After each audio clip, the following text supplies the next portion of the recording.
Pierre Brossolette, Germaine Tillon, Geneviève de Gaulle-Antoniose et Jean Zay, 4 grands résistants qui ont marqué l'histoire de la France et qui feront leur entrée mercredi prochain au Panthéon lors d'une cérémonie qui sera retransmise en direct sur France 2. Alors qui sont ces 71 grands hommes déjà inhumés? Certains sont inconnus du grand public. Qui a choisi de leur rendre hommage? Autant de questions auxquelles Daniel Wolfrom et Yann Moine ont tenté d'apporter quelques réponses. Aux grands hommes, la patrie reconnaissante. La devise figure depuis la Révolution au fronton du Panthéon.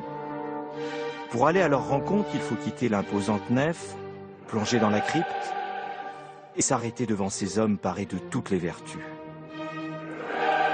Il y a là Voltaire, Rousseau, parmi les premiers arrivés, et les populaires Victor Hugo, Émile Zola, objet de toutes les attentions. Mais en ces lieux reposent aussi d'anciennes gloires devant lesquelles plus personne ne s'arrête. Songy des Courbons, Monarque de Galles. L'originalité de ce bâtiment, c'est finalement que tout le monde côtoie tout le monde, et à savoir, la Troisième République côtoie le Premier Empire. Et là, on est dans la zone un petit peu des illustres inconnus, de ces personnages qui certes ont été un petit peu les fondateurs de notre État moderne, mais qui connaît encore aujourd'hui le comte Songy de Courbon? En fait, sur les 71 panthéonisés, plus de la moitié sont tout à fait oubliés, nommés par décret et par le dirigeant du moment, Napoléon, ou Louis XVIII, ou Louis-Philippe, ou le président de la République. Chaque panthéonisé reflète la sensibilité de l'époque. Salué par M. Vincent Auriol, président de la République, le professeur Langevin et le professeur Hérin, deux des plus éminentes personnalités de la science moderne, sont entrés dans ce lieu de paix réservé aux plus grands. Une seule femme, Marie Curie.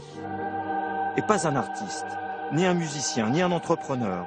Au Panthéon figurent surtout des militaires, des écrivains et des hommes politiques, pas forcément inhumés sur place. Il y a certains corps ici qui ne sont pas présents. Condorcet n'est pas là.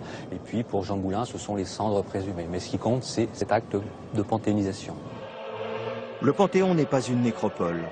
Tour à tour église ou temple républicain, l'important reste le symbole, un sanctuaire dédié aux grands hommes. Et vous pourrez donc suivre en direct l'hommage aux 4 résistants qui entrent au Panthéon mercredi prochain à partir de 16h55 sur France 2.